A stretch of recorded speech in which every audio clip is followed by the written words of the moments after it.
السلام عليكم ورحمة الله وبركاته، وفيديو جديد على قناة اليوتيوب. عاجل جدا وخبر صادم لكل جمهور الزمالك والنادي الزمالك ومجلس إدارته بسبب القرار المتهور، القرار اللي نابع عن مشاعر جماهير مش هي أدرى بظروف الإدارة. النادي الأهلي يطالب نادي الزمالك ب100 مليون جنيه. النادي الأهلي رسميا يطالب نادي الزمالك ب100 مليون جنيه بسبب انسحاب نادي الزمالك من مباراة القمة. زي ما شفنا عقوبات اللي وقعت على نادي الزمالك بسبب انسحابه من ماتش القمة، هنشوف هل هتطبق ولا لا، لان احنا هنخرج من مشكلة الزمالك مع الاتحاد الكورة ونخش لمشكلة الاهلي مع اتحاد الكورة، وكله بسبب مجلس ادارة نادي الزمالك اللي بيتبع اراء الجمهور وحماس الجمهور، اللي هو لا يفقه شيء عن الادارة. لان في فرق لما تتكلم، قلت لك قبل كده، وانت مشجع، ولما تتكلم وانت مسؤول. ده غير مرتضى منصور اللي بيفضح مجلس إدارة الزمالك الحالي وبيقول له انت خفت من الأهلي، وغير غرامة جديدة جاية على الزمالك بعد سامسون. إبراهيم نضاي يطالب بمستحقاته كاملة والحصول على قيمة عقده كاملة. السلام عليكم ورحمة الله وبركاته، وفيديو جديد على قناة اليوتيوب. اتمنى كل اللي يشوف الفيديو يعمل لايك ويعمل شير واشترك في القناة لو مش مشترك عشان يوصل لك كل جديد. واهم حاجة ما ننساش اخواتنا في فلسطين من الدعاء، ربنا ينصرهم ويأيدهم بنصره ويرحم شهدائهم ويشفي مرضاهم ويسدد رميهم، اللهم امين. واخواتنا في السودان ربنا يزيح الغم عنهم يا رب وعن الامة العربية كلها. ويلا نبدأ حلقتنا. اول خبر معانا: خسائر الشركات الراعية للدوري المصري تقدر بقيمة 100 مليون جنيه بعد قرار الزمالك بعدم لعب المباراة. طبعا لو كنا نفتكر العقوبات اللي نزلت على نادي الزمالك بعد انسحابه من مباراة القمة، اولا اعتباره خاسرا 2-0 وخصم منه 3 نقط، ده 3 نقط كده كده راحوا للأهلي، وفي اخر الدوري هيتخصم من الزمالك كمان 3 نقط بسبب قرار انسحابه. ده اول حاجة. القرار الثاني: معاقبة كل من كان متسبب في قرار الانسحاب. القرار الثالث بقى، وده الاهم وده اهم قرار، ان نادي الزمالك هيشيل اي خسائر مالية تعرض لها اتحاد الكورة. اي خسائر مالية اللي هيشيلها واللي المفروض يدفعها او يدفع تعويض عنها هو نادي الزمالك. فدلوقتي النادي الاهلي بلغ اتحاد الكورة انه بسبب عدم لعب مباراة القمة خسر عوائد مادية تتراوح حوالي 100 مليون جنيه. كده الزمالك مطالب ان هو يدفع 100 مليون جنيه او يدفع مبلغ تعويضي سواء لاتحاد الكورة او للنادي الاهلي، لان زي ما قلت لك دي رعاية وشركات وعقود بترعى الدوري المصري مستنية الماتش ده. هو اهم ماتش في الدوري او اهم ماتشين في الدوري هما الاهلي والزمالك، الماتشين اللي بتشد الرعاية، اللي بتشد الشركات الراعية ان هي تستثمر فلوسها او تحط بادجاتها على التيشيرتات. فانت جاي اهم ماتشين في الموسم ما تلعبهمش، واهم ماتش في الموسم ما تلعبوش في دوري قوي جدا او دوري اقوى حاجة فيه هو الاهلي والزمالك، يبقى لازم تتحمل عواقب قراراتك. هنعمل احنا ايه بقى في الكارثة دي؟ هنعوض الاهلي ماديا ازاي بعد الخسارة اللي تعرض لها بسبب انسحابنا؟ هنعوض اتحاد الكرة ازاي بعد الخسارة اللي تسببنا ليها بعد انسحابنا؟ انت دلوقتي مطالب انك تدفع 100 مليون جنيه، 100 مليون جنيه خسائر بسبب ان انت انسحبت من ماتش. انت متخيل ماتش واحد يخسر كل ده؟ دي الشركات الراعية بتزيد اصلا في الماتشات اللي زي دي، واللوحات الاعلانية اللي بتتحط والفواصل الاعلانية، كل دي حاجات، كل دي واستوديو التحليل والفواصل الاعلانية في استوديو التحليل، كل ده مرتبط بماتش القمة، كل ده مرتبط بمباراة الاهلي والزمالك. هل الاهلي بقى هيتنازل عن حقه بعد ما انت حطيته طرف اصلا وهو ملوش دعوة بالقصة؟ هل اتحاد الكوره اللي انت عاديته واللي انت خسرته هيتنازل عن حقه؟ طبيعي لا. طبيعي كل دي هتكون خسائر ماليه عليك، غير الخسائر الماليه اللي عليك اصلا، غير الديون اللي عليك، غير الديون اللي بتتجدد. زي ما قلنا المجلس السابق كان سبب في ديون، طبعا معظم الديون، والمجلس الحالي كمان هيكون سبب في ديون. عندك سامسون، عندك ابراهيم نضاي، عندك جوميز الله اعلم لو ما خدش الراتب بتاعه هيمشي ويفسخ عقده. حاجات كلام كتير جدا بيتقال.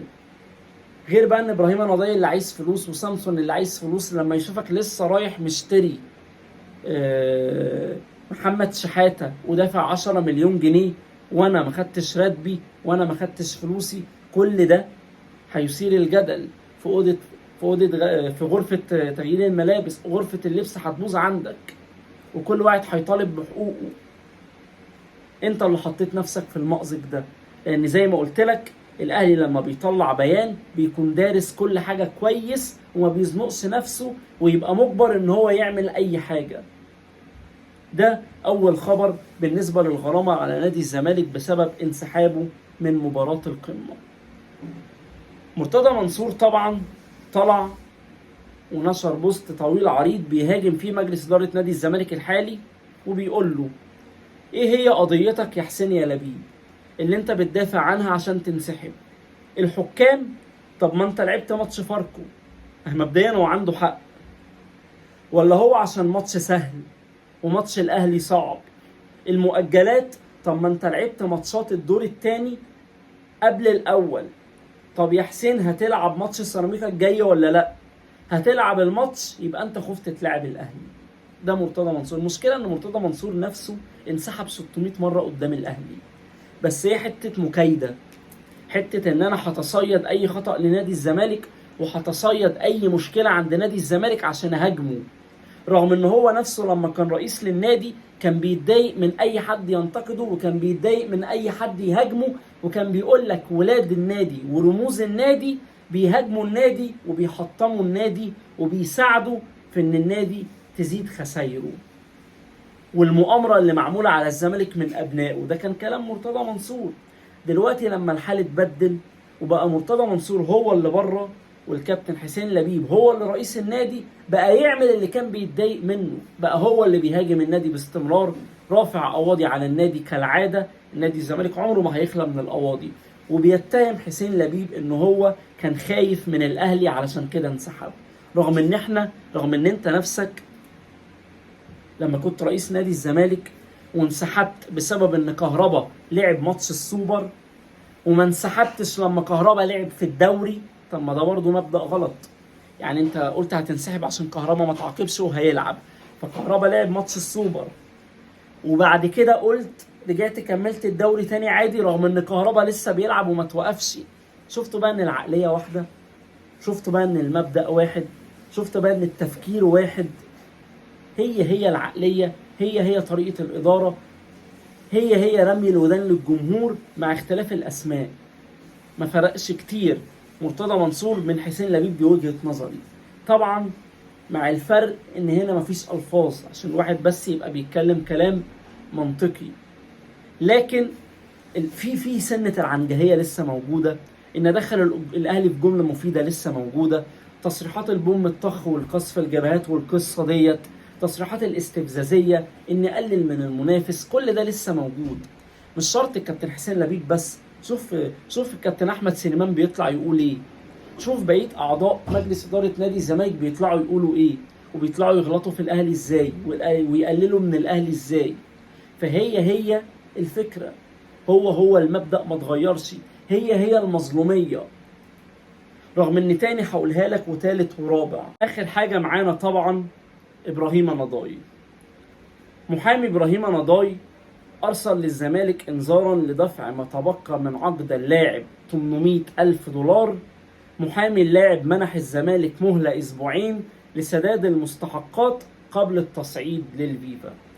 يعني أنت عندك كده سامسون وعندك إبراهيم نضاي لوحدهم كده عايزين لهم حوالي 2 مليون دولار. طبعا ده غير بوطيب، طبعا ده غير سبورتنج لشبونة، طبعا ده غير كل اللعيبة اللي عايزة منك فلوس، ده غير ان انت مدخل نفسك في ازمة مع اتحاد الكورة وازمة مستقبلا هتبقى مع النادي الاهلي بسبب الخسائر الماليه بسبب انسحابك من ماتش القمه.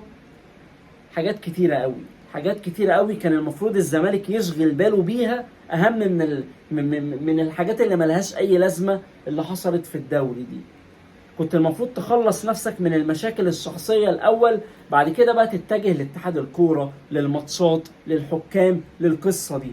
لأن أنت أصلا لو بصيت على البيان اللي نزله اتحاد الكورة لترتيب الماتشات والمؤجلات هتلاقيه هو هتلاقي الأهلي بيلعب الداخلية مرتين، هتلاقي المرة الأولى مؤجلة والمرة الثانية في الأسبوع اللي المفروض يلعب فيه. يعني هتلاقي الترتيب مش غلط، هتلاقي ترتيب الماتشات اللي محطوط مش غلط، هو الترتيب اللي اتحط قبل كده ماشي عليه النادي الاهلي. يعني مفيش فرقه جت مكان فرقه، او مفيش مؤجل جه مكان مؤجل، مفيش.